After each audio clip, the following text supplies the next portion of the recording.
And welcome to Thrift Shop Biography. This is the one about Patrick Swayze. Thank you for listening.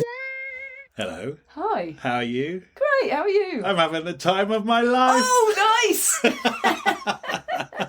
Because I've just been reading. Oh, it's called The Time of My Life, Oh, it actually is, so Okay. that wasn't that clever after all. Been reading the life story of Patrick Swayze. So have I. It's good, isn't it? Yeah. Are you a fan? I like him, yeah. I mean, I Dirty Dancing, Ghost, Yes. he's all right. Oh, How about really? you? I knew his boys' films better. Oh, like do you? Point Break and Roadhouse. Boys and girls films. Yeah. Yeah. He covers all bases. Yeah. What's he doing for the non-binary people? Well, they can watch both. I've always thought of Patrick Swayze as the perfect man. Have you? Yeah, I've always thought, like, if you distilled all the bits of a man to make the perfect man, that it would look like Patrick Swayze. Wow. I think he's so handsome, and he's got a fantastic body, and he seems really sensitive. Because obviously some of his films are a bit like an action hero film, but I always thought he wasn't too rough within. He wasn't too much of a man's man. He always seemed to have this sensitive side. Balance, yeah. He's almost like a real life Disney prince. Wow, well, that's not my scene at all, so yeah. The films, I like the films. I would never have chosen to watch like Dirty Dancing myself, but my sister was obsessed. Oh, really? So I don't think I've ever sat and watched it all the way through, but I think she played it so often, I probably watched it in little moments walking in and out of the room where I probably know the whole film. Oh, right. Well, I went to one of those immersive cinema things. I think it was only about a year ago. A Dirty Dancing one? Yeah. Really? Where you get the full immersive experience. Like, you go really early and there's a dance lessons and the whole place is decked out like you're at that camp. No way. And they've got the cars, the exact same cars from the show. And then the finale, once you've been hanging out there for a few hours, they play the whole film on the big screen on the stage and they act it out in front of it with exactly the same costumes at the same time. Was that dance fun? numbers, everything. Oh, it's fantastic. Nice. Yeah, it's great. So I really I've been inside Dirty Dancing now. And Ghost. I only saw Ghost because I went to the cinema with my sister.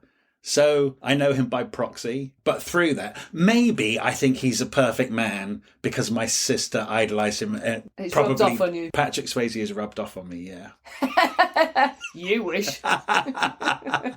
Should we get into it? Let's do it. He doesn't say when he was born, does he? He was born in 1952. Do you know what? I googled it. Oh, okay. Yeah, he didn't say. Do you think he's bothered about his age? Well, he was born in 1952 in Houston, Texas. He doesn't say where the name Swayze comes from. He doesn't actually. He just says that his dad was called Jesse Swayze and his mum was called Patsy Swayze, and they kind of think, well, they weren't both called Swayze. Oh, yeah, that's a good point. I love it. It doesn't say it all at once. He adds a bit later about his dad. But his dad was a proper cowboy. Yeah, which is even more unusual to have a name like Swayze, isn't it, if he's a proper Texan cowboy? Right, don't forget, no Americans are actually from America. Everyone comes from somewhere in the world, probably Eastern European, Schwarzsee or something. You know, it's probably come from... Because you can't come from America unless you're a native. Wait, have you ever heard of any other Swayze anywhere No, ever? but they often adapt the names, don't they? Like it would have been Schwarzsee or something, and then they just Americanise it over the years. His dad's Jesse Wayne. How cowboy is that? Jesse Wayne, yeah. He was a one-time rodeo champion. Yeah. That's so cool. Proper Texans. He grew up on a ranch outside Wichita Falls. Patrick's granddad was a rancher, and he was shot by cattle rustlers before his dad was born. And they actually, by their family law, those cattle ranchers sat and smoked cigarettes and waited for him to die. Yeah, wow. I mean, it's the Wild Wild West again. Yeah. It's all the Western films we've ever seen. Guess what? They were real. Yes. They were based on real life, the history of America. And so his grandma married another cowboy. So his dad was brought up by another cowboy replacement. So he's just got cowboy in his blood. And if it wasn't for his cowboy dad marrying a dancer, he would have probably just ended up being a cowboy and probably had a much happier life. It's interesting that he's the boy, and traditionally he would follow his dad, because they did have a daughter, Vicky. And you would think Vicky would be the dancer and Patrick would be the cowboy. But actually, Mum, because she was a choreographer and a teacher, kind of forced Patrick and Vicky into dancing. He says that they had no choice in it. We had no choice whether we were going to dance, and we had no choice whether we were going to be good. Oh, yeah. Our mum decided that we were both going to be the best dancers ever. She was an extremely strong character. He actually described her as a pit bull. She looked a lot prettier than a pit bull. So they had 5 kids altogether. Vicky's the oldest, and it's Patrick, and then he's got 2 younger brothers and a sister. Did you look at the picture of the brothers in the book? They look like they've all been cloned. Yeah, they do. God, they're such a good-looking family, and they're also fit. Well, yeah, because they were born dancing.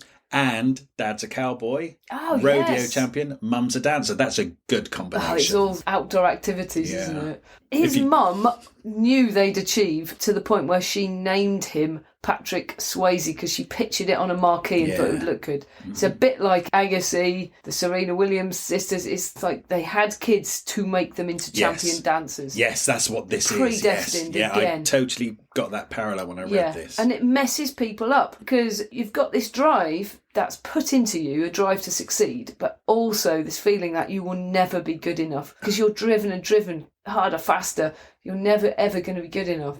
If you counted up the amount of times that he says, and all my problems and my demons were still feeling inadequate and I'll never be good, you must say it 20, 25 times in this book. Yeah. But he says his mum was kind of like a diehard perfectionist, but he actually says that his dad, even though you get this image of this real rugged Texan cowboy, he actually said that he was like a gentle cowboy. And he said that it made him realise that having a gentle side didn't make you any less of a man. In fact, it made you a better one.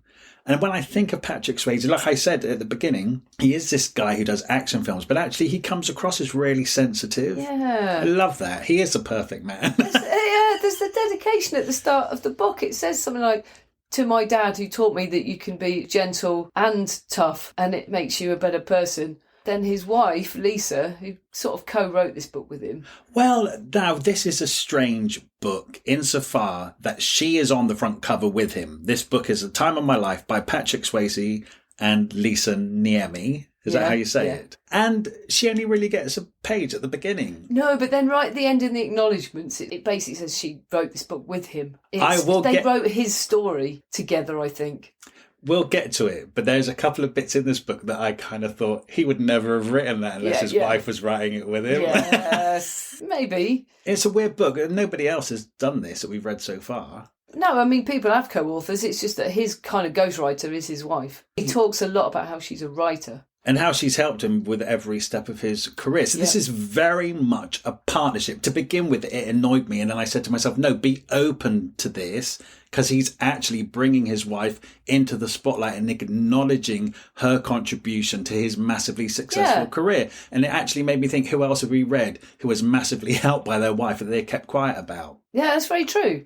And it's actually very lovely. And when he really does describe it, she developed every character, she got the scripts, she choreographed things in films, they acted together sometimes. They were a real partnership. Yeah, they really were. So, anyway, what I was going to say is that Lisa says after that dedication to Patrick, who is more like his dad than he will ever know. What does that mean? Because he'd said, this is dedicated to my dad, who showed me that you can be tough and gentle. Makes me cry. I know. It's really sweet. He loves his wife. It's a love letter to his wife. It's a love letter to his dad as well, the whole book. His whole life is. To me, it says, reading between the lines, his mum was a total bitch. Because he doesn't dedicate anything to his mum. I reckon she was an absolute slave-driving bitch. Later on, his sister kills herself from depression. And then all of the kids are then really scared that they might go that way because there's a self-destructive streak. And that'll be because she pushed them all so hard. She's really messed them up. Oh, my God. I mean, I'm putting that on his mum, so I hope she's not listening because that's not fair and I don't know all the facts. Don't you think, between the lines, that she's... I think perhaps the sister had depression, but I think perhaps the mum probably exacerbated it. Can we say that? Yeah. To leave your kid constantly thinking they're not good enough. Don't most parents do that anyway? No. I would. So, right, we're just saying how lovely Patrick Swayze and his dad are. because Patrick Swayze is a dancer, and he's known as a dancer at school, and he is a bit gentle, actually, and he's got long hair, so he gets teased. He's bullied. Not just teased, he's getting beaten mercilessly. And when his dad finds out about this, he starts training, because his dad's also a boxer, right? Yeah. So he starts teaching teenage Patrick. He's 12. Okay, he starts teaching 12-year-old Patrick how to box and how to fight and how to stick up for himself. It doesn't stop there. The dad then arranges, is it with the coach from school? So they go to the weights room and then they bring in the 5 boys who have been bullying Patrick, and they get Patrick to fight them one-on-one. Yeah. And he beats all of them up one-on-one whilst the adults are overlooking this. He does say something like, it wouldn't happen now. But his dad's like, look, it's only fair. These kids beat up my boy. It's only fair. He's now trained up that he gets a chance to make it right. And so they went, all right, then pulled the boys out of their class. He beat them all up and they all went back to class with bloody noses. That is, I mean... It's kind of brilliant. It is brilliant. I mean, we shouldn't endorse it as adults, but it is a brilliant remedy. Yeah, and he didn't get pushed around after that. He said he always had ballet shoes in his back pocket and a violin and long hair. I don't know why you need long hair. Well, it was the 70s. No, it wasn't the 70s. It was the 60s. Yeah. Hang on. Yeah, it was the 60s. Yeah. Well, look, that's really unusual in the 1960s for a boy to have long hair, because the Beatles hadn't happened yet, and the Beatles didn't even have long hair. They had medium-sized hair, and they... I'm going to blame his mother again then. Yes, she could have cut his hair. Could have cut his hair. Yeah. So he's dancing, he's gymnasting, and he's violining. Yes. Yeah. He's getting good training and things. Lisa, she's very quiet and introverted, and she joins the dance class at age 15. He's about 19 at this point. So she's this beautiful little blonde girl who's very lithe, and she joins the dance class, and he's macho, full of himself. Although he says, well, he's basically contradictory, because he says he thinks that he's got to sell himself to people because he's not good enough just being him. So he sounds like a show-off because he's going, oh, I'm good at this, oh, I'm good at that. So he comes off as an arrogant twat. Also, though, he has pinched her ass when he first meets her. Yeah. That's pretty obnoxious. It's a cowboy. Yeah. So anyway, she thinks he's annoying for a long time. Takes about a year because he's got a job at an ice skating rink, and then she's working there as well. So they're sort of getting to know each other a little bit. By the time she joins dance class and they actually dance together, that's when something happens. It turns out she did like him all along, or so she says, Yeah. for the purposes of this book that they're writing together. He's the perfect man. He's got long hair, he's a beautiful body, and... When they start dancing together is when they both realise they have this amazing connection, and so they start a relationship. Yeah, and it's kind of proper dating, because they're sort of dating and writing to each other and things. And well, he moves away, doesn't he? Yeah. He goes to New York. Do you know what? As full of himself as he thinks he is, I bet his vulnerability shone through the whole time. Because it's so present, isn't it? I found throughout this book that I think he really veers between being completely full of himself. Yeah, he does. And then completely vulnerable. Yep. Which is kind of attractive.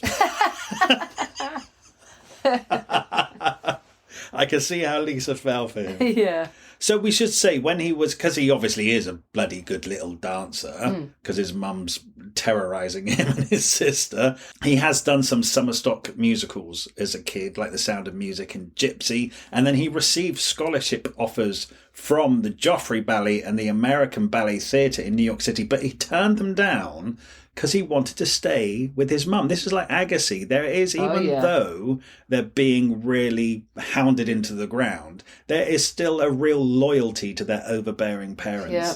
And plus, also, he is young and he wants to stay, I guess, with his brothers and sisters. And so the next thing he gets is a gymnastics scholarship at the local college. And his goal at that point is actually to become an Olympic gymnast. By the way, his knee trouble... just a nightmare throughout his whole life. The first time he buggers it up is playing football at school, isn't it? Yeah, Halloween 1970. The date is ingrained in his brain. Someone comes at him, it's just nasty. Yeah, the opposing team kind of catch him at the same time and it snaps his knee. Yep. And I think he's about 15 and then that dogs him for the rest of his life. But you know what, that would have probably healed, but the next thing he's doing is probably a year later he's showing off at the gym. On the rings, the high ring. Yeah, because he's amazing at gym and he's doing a land, so he's doing it, and he said he was always just doing it to show off because you're supposed to do warm-ups, and he never did. He'd just jump on the rings, do a swirl, land, stroll away like he was all that. And then he did that, but he forgot he'd gone onto the lower rings. He thought he was on the higher rings, and he landed sooner than he thought, and he absolutely screwed his knee up, and that time it ruined him. That one he couldn't mend from, and he couldn't do gymnastics anymore after that. He couldn't be Olympic. That ruined that. He couldn't just from showing off. So already, his whole career, he says the theme of this book is if your dream dies, you find another dream. Yeah, reinventing yourself. Yeah, so like his injuries stuff him being a gymnast. Turns out a bit later that actually the injuries also prevent him from becoming a world-class dancer. Yeah. But every time a door closes, he pirouettes through another one. He does. He's multi-talented, not that he'll ever believe it, but he is. And then his first proper job as a dancer is that he gets onto the tour of Disney on Parade, which takes him all over the USA, Canada, and Latin America.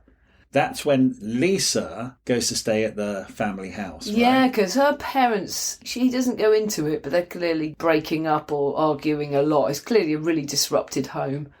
I guess his mum's become a bit of a safe haven for her. She asks if she can move into their house to get away from it. I think she's getting anxiety troubles being in this toxic environment. His mum takes her in, even though she's got other kids. Mm-hmm. It's pretty nice. So then when he comes back from Disney on ice, just for little breaks, yeah, there's fireworks. Disney on Parade. Disney on Parade. Get your Disneys right. It's very important. Yeah. A real spectacle, by the way, those ice shows. It's not an ice show. Videos of them. It's a parade. It's not an ice show. Are they just parading about? Well, I think there's more to it than massive that. Castle and stuff. But he's a dancer. Is he ice Yeah, skating? he's like playing the prince or something. Yeah. Why are you assuming he's a prince? He might He be said Pluto. because he said. Oh. Okay, I must have missed that bit. He'd make a good Pluto. You'd make a good Pluto. Pluto on ice.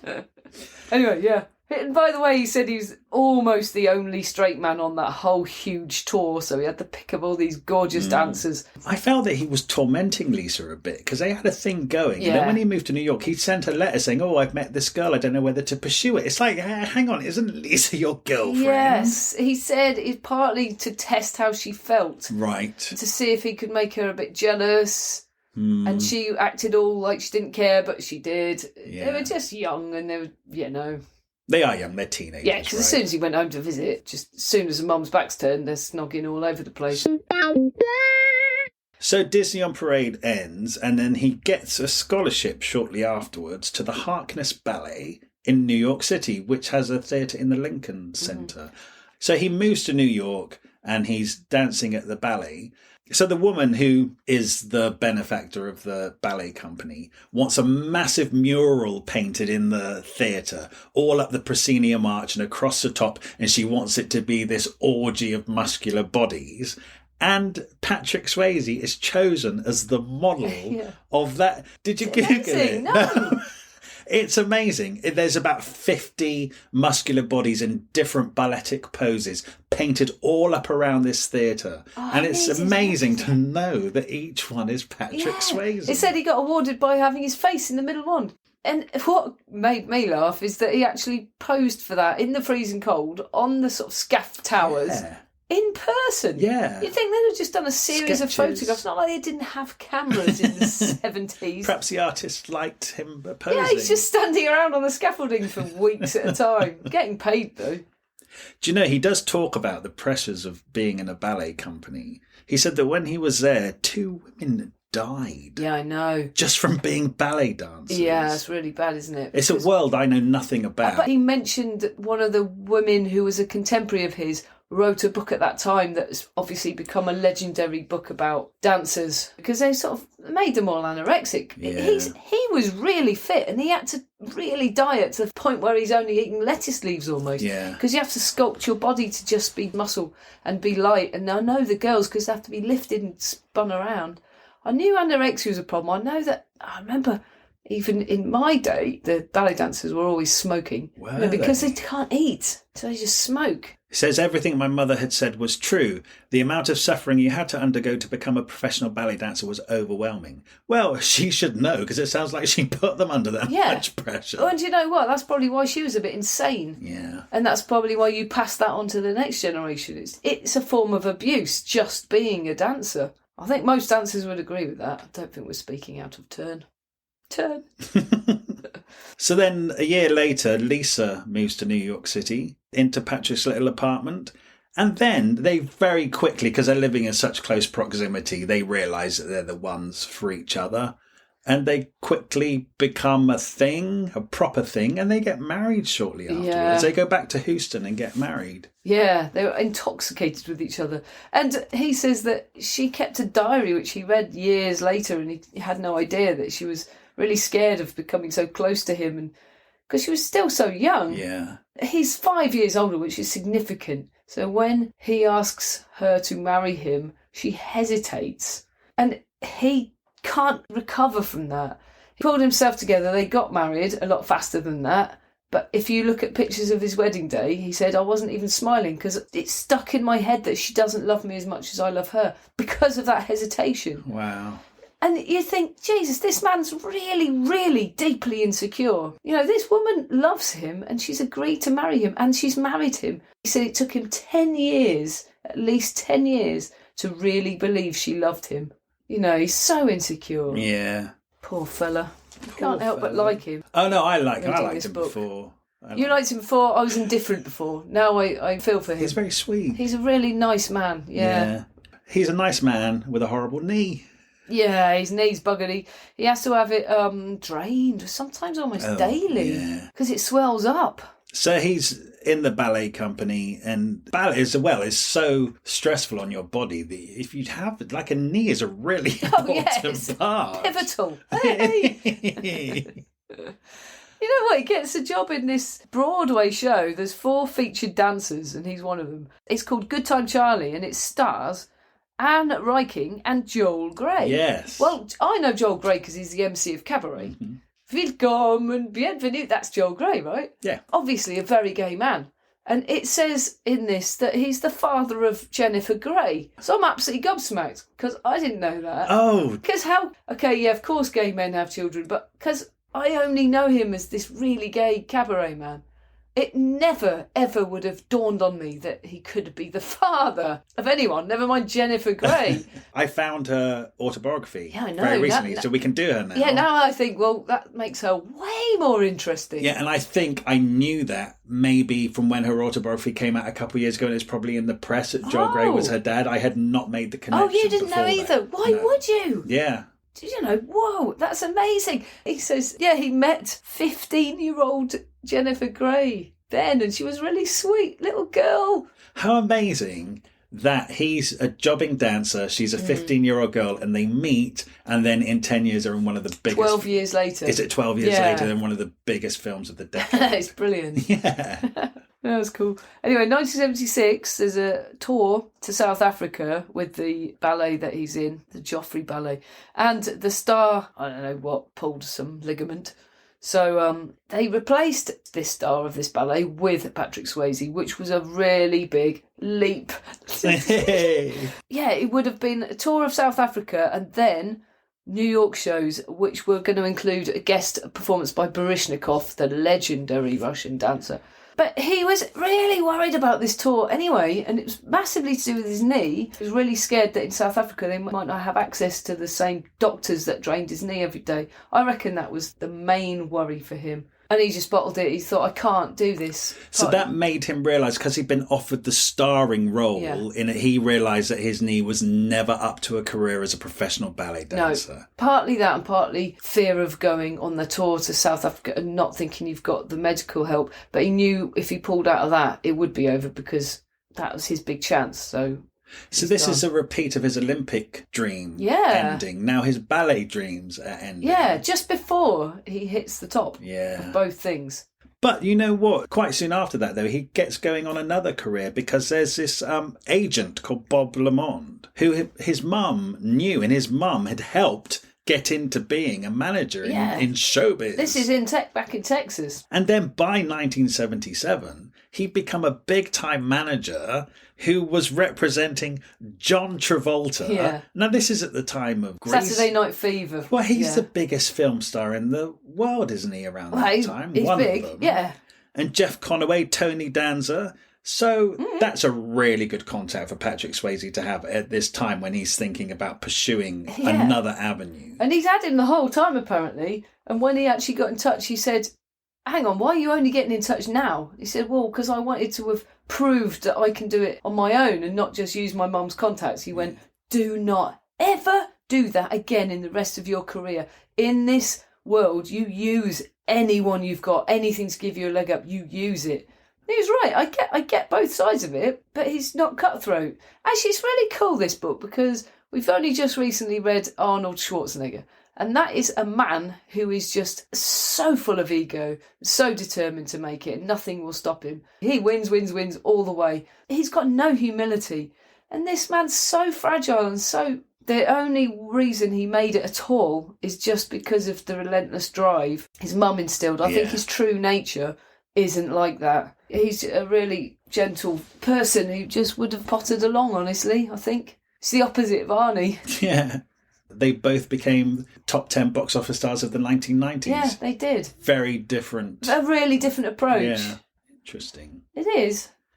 Then, at the beginning of 1978, Patrick Swayze won the role of Danny Zuko in Grease on Broadway. Yeah, Broadway, before it had become a film. And it had been running for 5.5 years, so it was already pretty legendary. Well, he said it had just taken over from Fiddler on the Roof as the longest running show ever on Broadway. I think 5.5 years. Yeah, that's they not run very for long. Decades now, don't they? Wow, so back in the day, a long running show was 5 years. Yeah, it's amazing, because Les Mis has probably done 30 years or more. Yeah. It's amazing. Wow. So he's a good singer as well, if he's getting cast as the lead in Grease. Oh, yeah, it's a good singer. But he does say that he was playing guitar and singing in Greenwich when he was in New York. Yeah, he was going around Greenwich Village and the little singers. There's a picture of him doing it. So when all these little folk singers, like we read the Bob Dylan thing, that whole cafe society, all these little singer-songwriters with their guitars. Patrick Swayze was one of them in the 70s.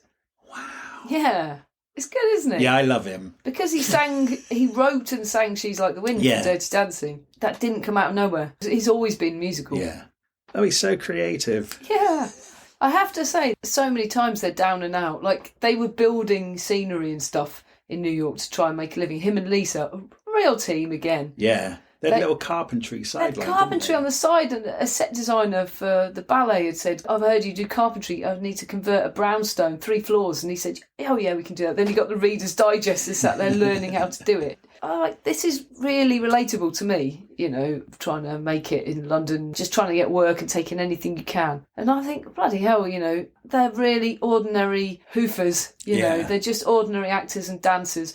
I think actually a lot of his humility comes from being dancers, because acting's so much more about your ego, whereas dancers, there's just a work ethic that's different from it being personal, and that's what you get through this. You really get just a general work ethic. So he's getting good reviews as Danny in Grease, and then he's in touch with this agent who is in LA, and the agent says, hey, you're doing really well. Why don't you come to Hollywood and be in the movies? And I think they do have that, because they are dancers and artists and coming up through theatre. There is still that snobbery attached that you don't sell out and go and be in films. Yeah, they really want money as well, because they got their first money really from him being in Grease. They bought their first bed. 78. How old is he?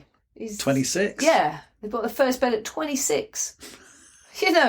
So actually, let's go to LA and see if we can make some money. Yeah, they just have $2,000, and they get off to LA, and it's not long before he's offered a role in a movie called Skate Town, USA. Yeah, that would have been the era of skateboarding and roller skates. Yeah. There you go. Xanadu, Starlight Express, roller skates. Now, this is surprising.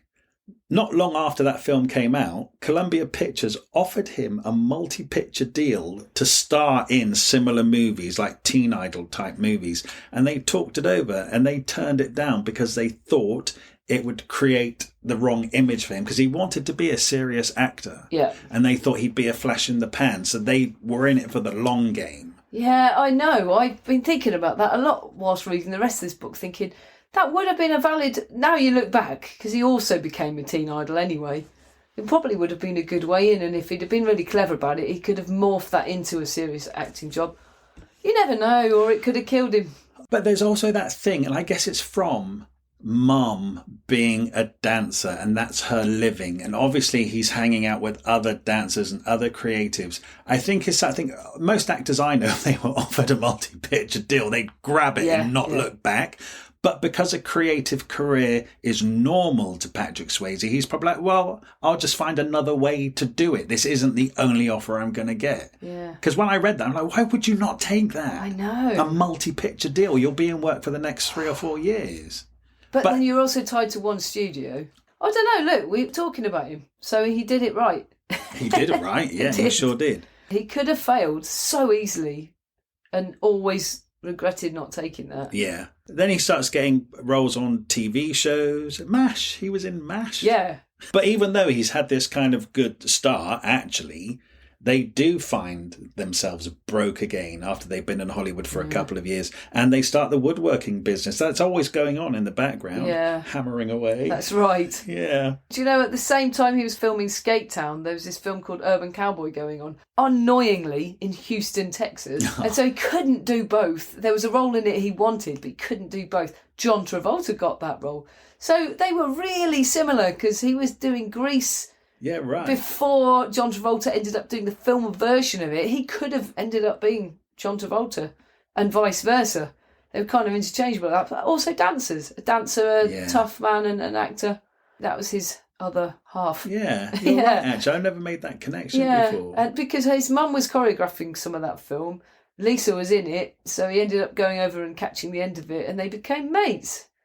Then he says, like Hollywood can just change in an instant. Yeah. So after 2 years of not having much money, he got cast in a TV show called The Renegades, a leading role. That week they'd realised they had pence or whatever, cents in the bank. Yeah. They nearly had no sense at all. And he said they managed to get enough coins together to buy a pot of peanut butter, a loaf of bread, and they had an orange tree in the garden. So they survived just on eating those oranges and that loaf of bread. That's how rock bottom they were. And they'd phoned around and someone said, you can build a dog kennel for me for a little bit of money. That's when he got that job at the Renegades. That's when the phone rang. It's incredible timing. Yeah. And what did he do? He got a paycheck and he went out and bought a DeLorean. Yes. The Back to the Future car. I'd like to know how Lisa really felt about that. Absolute idiot. But then, you know what? This is really nice because he drove the car to see his parents and his dad. He said the look of pride on his dad's face seeing him in that car, it stays with him for the rest of his life because his dad died soon after. Yeah, had a heart attack. Even though his dad didn't live to see him becoming famous, he had that pride just from him having that car. He knew he was on his way. Yeah. Turning up in a DeLorean. But you know what? I bought a bright yellow old MG once. Yeah, I remember it. And I drove it to my parents and I saw the same look in my dad's eyes. Really? Yeah, and I will always remember that. Oh. Yeah, it's to make your dad proud by turning up in a wicked car is really great. He says that after his dad died, he began drinking like he'd never done before. And actually, this is the start of a lifelong problem now. He doesn't really, up until this point, he never really talks about drinking that much. Well, you can't if you're a dancer and you're on a diet and you've got to look after your body. And he had a sane mind up to that point. It unravelled him, his dad dying, totally unravelled him. Some people just can't handle some things. Yeah, losing a parent, it never comes at a good time, does it? It doesn't matter how old you are. Because he dropped down of a heart attack, there's no time to prepare for it. Yeah, it's a shock. His dad wasn't that old. No, he wasn't. Patrick Swayze's only 20-something at this point. No, he can't have been old. He was an outdoors man, and yes, he used to drink, he said. He started drinking because his dad drank and he was to get closer to him. Yeah. It's a shame. Yeah, it really messed him up. Then... Oh, I'll tell you what else messed him up. It was an open coffin. They went to the morgue and he was the first there and they'd done him up with all this makeup and it made him look ridiculous and they'd done his hair all wrong. And he had to stay and change it back to make him look like his dad again. He said it's the hardest thing he's ever done. Yeah, I bet. And if that doesn't bloody mess you up for the rest of your life, nothing will. That's bad. Then Patrick Swayze gets a part in the first film that I saw him in, which is The Outsiders, directed by Francis Ford Coppola. Now, we never really got the book here, but I think it's quite an iconic novel in America, right? And so lots of actors got their first prominent role in this film. There's Tom Cruise, Rob Lowe, I think Emilio Estevez, Charlie Sheen, maybe Matt Dillon. Yeah. Oh, bloody C. everybody. Thomas Howell, It's amazing. Everyone. A very young Tom Cruise, he said, who thought he was so ugly he didn't want to be in the photo shoot and be on the poster. Well, he had those buck teeth at the beginning till he got them fixed, didn't he? I didn't know that. Yeah. Huh. He's just a normal kid. Yeah. Yeah. And he said he taught Tom Cruise to do a backflip off the car. It sounds like he taught a lot of people a lot of gymnastics, and Lisa came on the set and taught a lot of stuff. They really sort of got involved in everything, didn't they? I have to say that I wished he talked more about The Outsiders, because I think it's such an iconic film, and he kind of just basically spends about a page talking about it. I have to say, I watched it this week for the first time. Did you? Yeah. They're really all so young, yeah. It does talk about how they really got into the characters, and they actually started feeling like they were both in the different gangs. To the point where they really started brawls and stuff. Actually, this continues. He is one of those people who gets into a character and can't get out of it, takes it home. Literally, it doesn't leave him until the film's finished. Yeah, and Lisa notices differences in him. Yeah, to the point where she says, please don't ever play an axe murderer. So he's got his start in the film industry now, properly, with The Outsiders. I'll tell you what he says, because he's been taking acting classes and stuff, but this sounds like it was a real test of his acting. He says that Francis Ford Coppola, what he would do is talk to you quietly on your own and get all your secrets out of you. And then on the set, he'd have a loudspeaker and just tell everyone your darkest secrets, which would make you really fumingly angry, and then start the cameras rolling. Action. And that's how you get anger out of everyone. That's good. I mean, that's really bad, but it's good. It's ethically questionable. So then he gets a run of quite a few films from this stage on. He does Uncommon Valour with Gene Hackman, who he says was brilliant with him and taught him a lot. Yeah, taught him that you're not here for yourself, you're only here to serve. Very Buddhist. Again, not very Arnold Schwarzenegger. Yeah. Like, he took that on. That's a sentence he remembers, to be humble.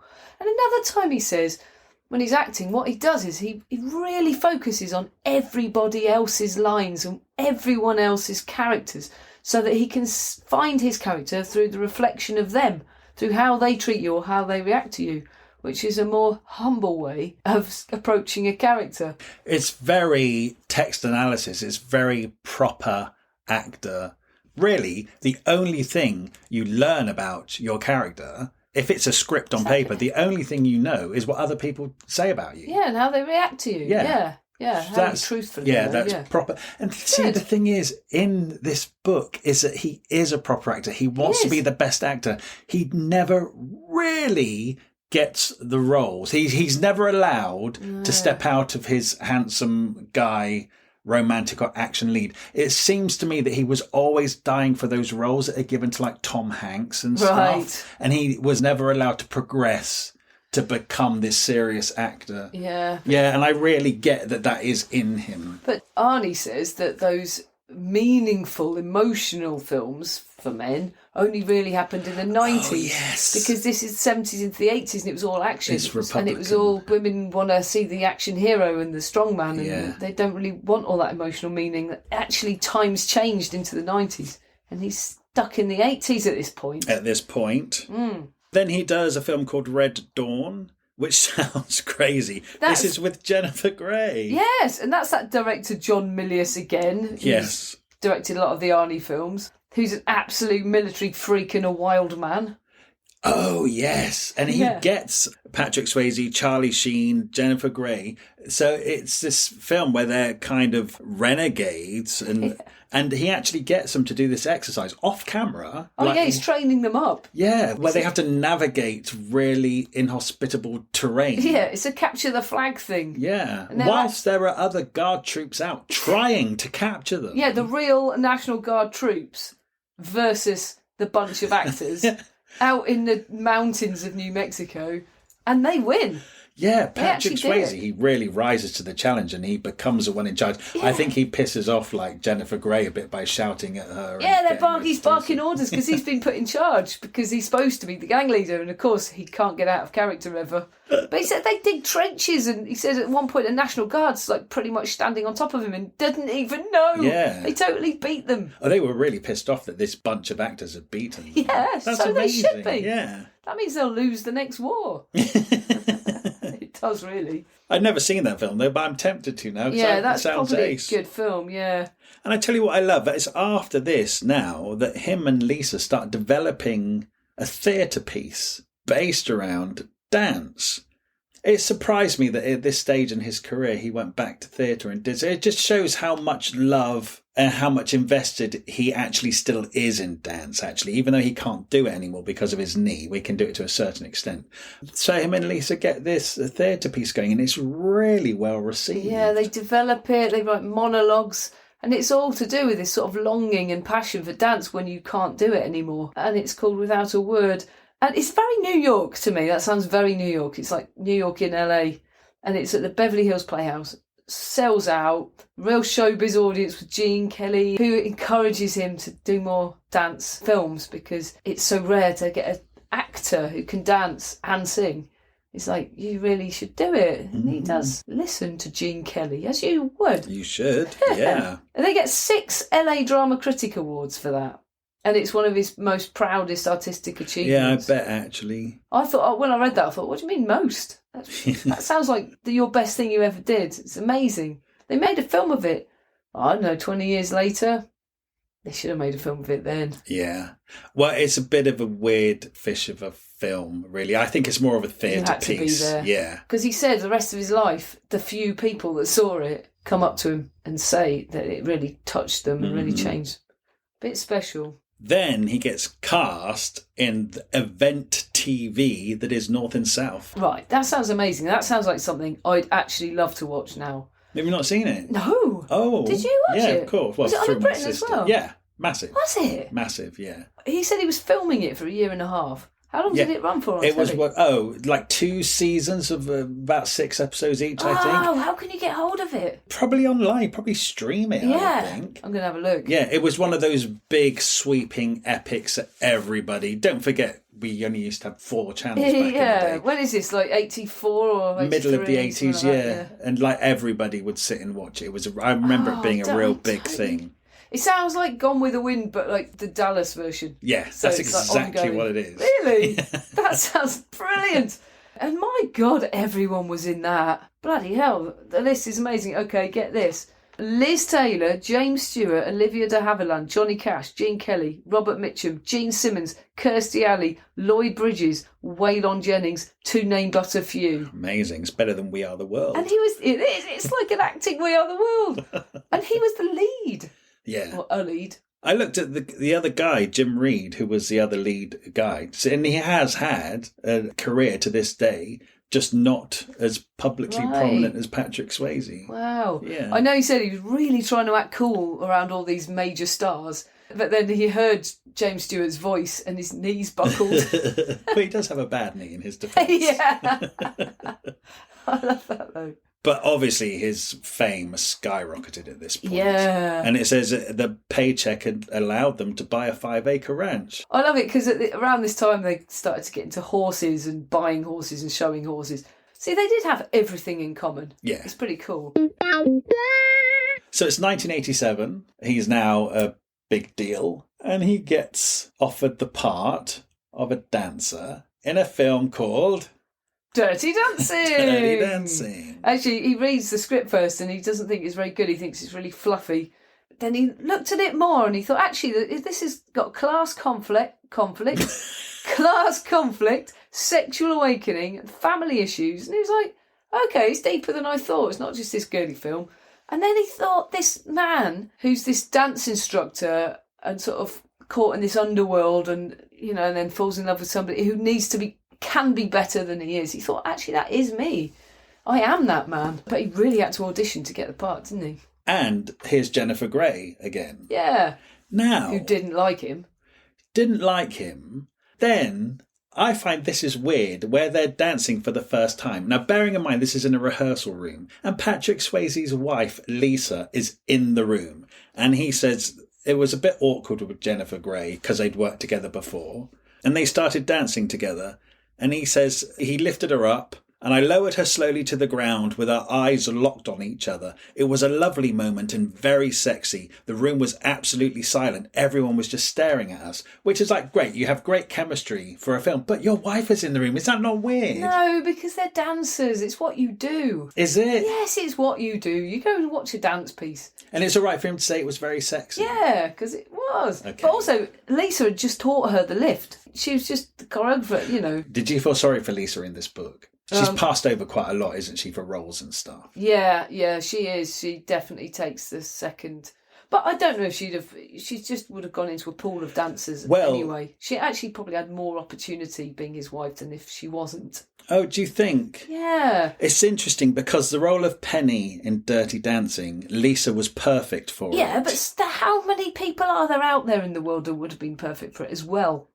Well, the casting director said to Patrick Swayze, we thought you were going to say to us, I'll do it, but only if Lisa can play Penny. And Patrick Swayze was like, oh my God, I had no idea I had that kind of power at this stage. The fact that he's even mentioning that to Lisa is a bit like, well, don't say it, because it sounds like you could have got her the role of Penny. Yeah, I'm sure they talked through everything at the time, though. I'm sure he went home that night and told her that.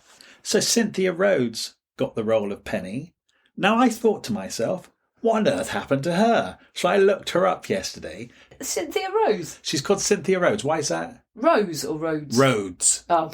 Rhodes. Cynthia Rose is mentioned in a Prince song. Oh, okay. How do you know it's not Cynthia Rhodes? Smile beneath her nose, it's starfish and coffee. Anyway, so Rhodes, yes. Was in the music video for Rosanna by Toto. Yeah. Which surprised me anyway, because I always thought that was Rosanna Arquette dancing because the song is written about her. That's Cynthia Rhodes. Who else is in that pop video? I don't know. Patrick Swayze. No way. Is that before or after? Years before. Wow. Yeah. Oh. So maybe he said, I'll do the part if she gets the part. Oh. Hey. She'd only really been in Staying Alive before. So she's obviously a dancer. You have to be a dancer to play that part. And then she'd not really done anything afterwards. And I thought, did she die in 1990? No, she got married to Richard Marx and had his kids and never worked again. Okay, these are great pop facts. That's amazing. That's a little diversion. Up Cynthia Rhodes. Oh, wow. He bored her to death, probably.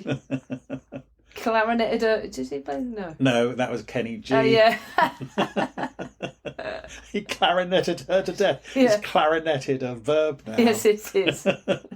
Actually, he was an alto sax player, wasn't he? What, Karl Marx? What, with his brothers, Harpo and Groucho? Now, they talk about him and Lisa rewriting the script, not just in Dirty Dancing, but in quite a few of the other films. Yeah. Do you not think this is a bit... I think a lot of actors reshuffle bits and everybody chips in. Do you? Yeah. But they sound like they rewrite the script. Yeah, they do, but they also list the bits they got changed, and it isn't that much. Oh, okay. It's like, I got a fight in with that person, or this, but yeah. They were able to change a few lines that they were unhappy with, apart from the iconic line, nobody puts baby in a corner. Yeah. Which I've always thought is a really shit line. Yeah. And it's good to know that Patrick Swayze thought so too. Yes. But he also said that he wanted his character, to end up with Penny. Yes, that's because he thought it was weird that he ended up with Baby. And do you know what? When I watched it, I thought it was weird that he ended up with Baby because she seems so much younger. Well, it is weird, and Penny is a better match, but that's not the point. The whole point of the story is to see if those two classes could have a go at breaking out of their stereotypical places in life. That's the whole point of the story. It probably won't work. Maybe the point is that those classes can't actually, so he should end up with Penny. Well, so the end of the film is that they're going to have a go, but the reality is they'll probably split up and he'll go back to Penny. The reality is Penny was too heavy and he couldn't lift her above his head. And then the penny dropped. Hey! Much easier to lift a baby. No, that's true. Hey, listen, in this thing, he says, it was quite annoying because she was all emotional. She was all over the shop, Jennifer Grey. This is why we need to read her book to find out why. Sometimes she was crying. Other times she kept giggling. We had to retake after retake. Like when his hand's going down her, it's tickling her, right? But I was thinking, but they kept all those takes in. So it's not annoying. It might have felt annoying to you, but actually it's what makes it. They show take after take after take of her giggling and getting it wrong and not getting it, which was happening for real. But that's the story. It ends up being edited to show us how many times they had to do it to get it right. What he finds annoying is actually what's telling us the story in the end. Then he's going, the lift in the lake was so annoying because we kept not getting it, kept not getting it. They needed them to keep not getting it. Oh, because they show them doing it. Because they show them doing it over and over and over. And he's like, it was freezing, they had to build a platform inside the lake, and they kept doing more and more takes. Has he not watched the film?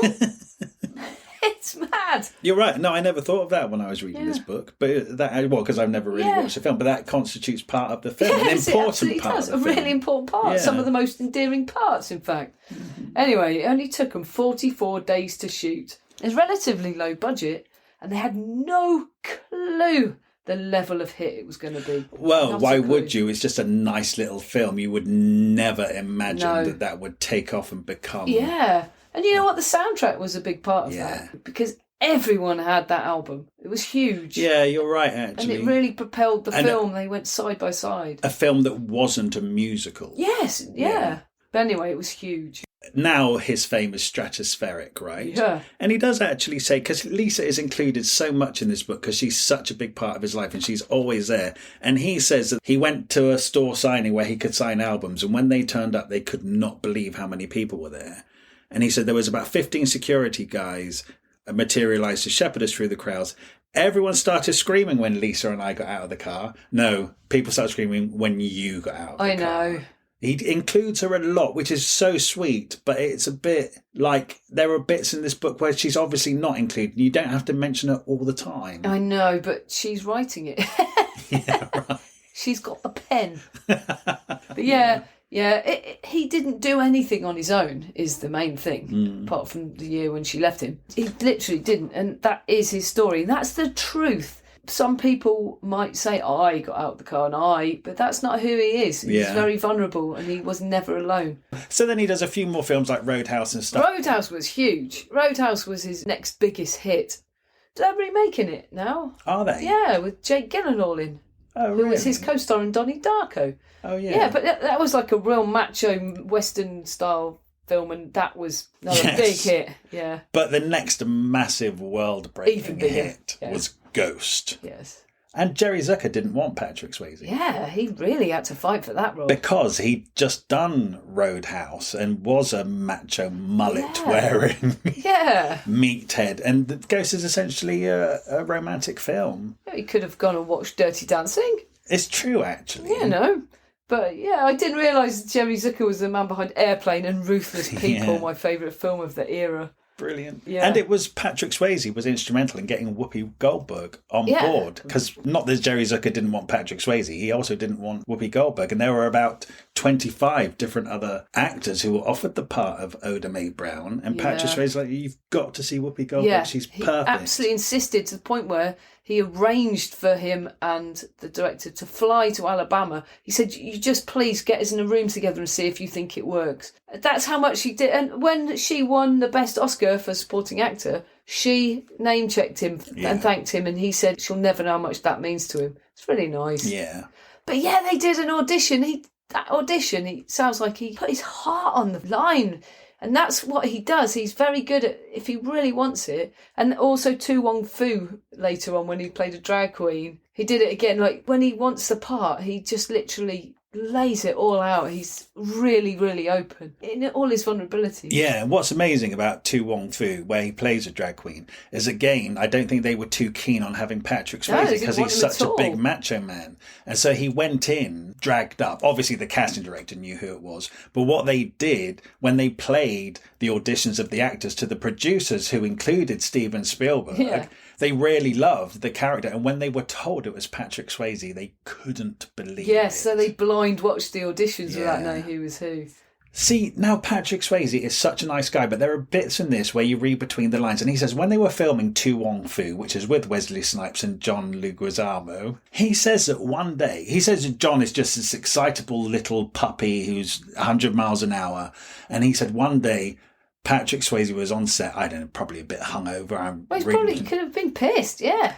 And he says one day, only once, John just got too much for him, and he snapped at him and said something along the lines of, "Oh, John, will you just shut up for 5 minutes?" And he said John squared up to him, started punching him, saying, "How dare you say it?" Really went off on him. You think, that does not happen because somebody tells you to shut up once. So that made me think, I wonder if Patrick Swayze is more of a problem on set than he thinks he is. Who would explode at somebody just by being told to shut up once? But you never know who that person is or what their problems are either, though. Yeah, I kind of just thought that was a little insight. Patrick Swayze probably doesn't know that he's telling us that he himself might be more annoying than he thinks he is. I'm just looking for... I'm trying to give a balanced view because I think this man comes across as a wonderful man. It's all going on here. It does come to the point where his drinking, what we haven't mentioned is that he's drinking a lot. And he actually says that when he's filming a scene in one film in the back of a car, he actually keeps passing out. Yeah, I mean, so this while is... being filmed. Yeah. Yeah. So he checks into a rehab centre. Oh, yeah, and also we've missed Point Break. Oh, my God. We've missed Point Break. Point Break's brilliant. I did watch that because of my bruv, because it's surfing. Yeah. Yeah, so of course that's a hit with He has my made some household. good films. Yeah, and that's with Keanu Reeves. That was cracking. Really it's a great great surfing film. in that. Yeah. And skydiving. Yep. All the insurance worries. Yes. Yeah, there really are some cracking films. Donnie Darko. At some point, even he just starts listing them. Letters from a Killer, Green Dragon, Waking Up in Reno. He comes to London and does Guys and Dolls, right? You saw him, didn't you? Yeah, because I was in the pub opposite. The Piccadilly opposite Arms. the stage door. It was Piccadilly Theatre, yes, it was opposite there. And I knew that he was in it, and I knew that he would come out. And I was like, yeah, let's go now, stand outside for a minute. We just walked over, and he was just there. There's a light shining on him, a little crowd, and he was just happily signing things and talking to people. Did he seem nice? Yeah, lovely. Yeah. And my mate was a stage manager of that. He said he was absolutely lovely. Good. He said he was an absolutely lovely man, and he was really upset when he died. I'd really trust him because some of those people, those stars that stepped into that job, blimey. Yeah. The stories, but no. Go on, this name and shame. Oh my God, I'll tell you. He told me that Don Johnson was in that very part, either before or after Patrick. And because you're being rehearsed into that same part, it's like, actually, Don, you have to stand here because it's lit here. So you can't have it show relit. And he would go, the Don won't stand there. The Don is going to stand over here. He referred to himself in the third person and wouldn't do what he was told. That's ridiculous. Dear. Yeah, it is ridiculous. Well, someone like Patrick Swayze, total trooper. Yeah. Do what he's told, do the job. Be really lovely to everyone. He's a good fellow. Good. So he's doing well. They've bought a big ranch. What I love is that to get from Hollywood to the ranch, they've actually bought a private jet. Yeah. And actually, that was partly to curb his drinking, to teach himself to fly, because you have to be able to concentrate and not be drunk. So they have a Cessna jet, $300,000 to fly them between home and work. And what I also love is that Lisa was not interested in flying whatsoever, but eventually she had to so she could fly herself. And Patrick says that she got so good at it, she started entering into display competitions and would do loop-the-loops and often grade above professional pilots. That's brilliant, isn't it? Yeah.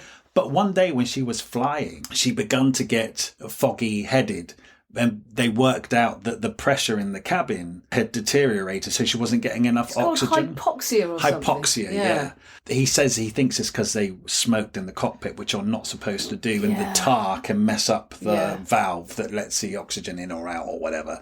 Anyway, so they knew this was a thing, and she landed safely, but they were aware of this problem. And then at one point, a couple months later, when Patrick was flying, the same thing happened to him. But it's bizarre, isn't it? Because he says one moment he's flying, and the next, all of a sudden, green and brown is spinning around and blue is ahead, and then he thinks he can see the runway, and he lands on what he thinks is a runway, but actually comes to when he's landing, doesn't he? It's a building. It's a street that's being built. They're building an estate, and he managed to land in a street of an estate that's being built, so there's no traffic or people on it.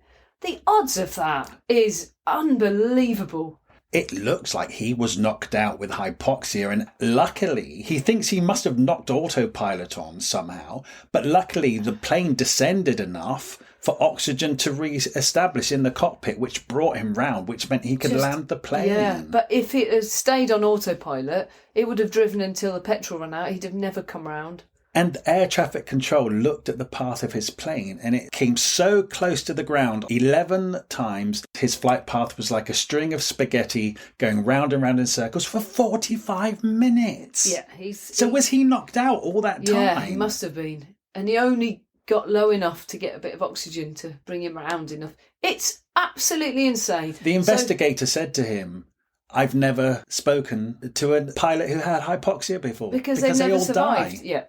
Yeah. That is mad. But he then also says, I almost feel he gives us too much information, because he said when he landed on the development which was being built, a couple of workmen came out, and because they looked after him, he said that he had some alcohol on the plane and he gave it to them as a gift. And he said some people took that as him trying to hide the evidence. Yeah. And he said then when he phoned Lisa to say that he'd had a landing off airport, she was really worried because his voice was slurred.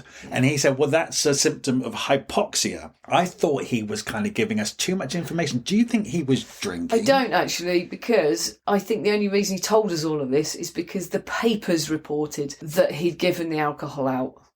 So you think the papers got there really quick? So the papers were trying to make out that he was drunk flying. So he's only telling us all of that because it was in the news. If you're in America, it would have been all over the news that he might have drunk, because he's probably already known to be a drunk. Right. So you believe him when he said he wasn't drunk? Yeah, I do. He's so lucky. He shouldn't have survived that, and he knows it. And the other near-death brush he had was when he was riding this horse, and it headed straight for a tree, and his head would have hit this tree, and he flipped himself around, and both of his legs jammed into the tree and broke both his legs and ripped his shoulders.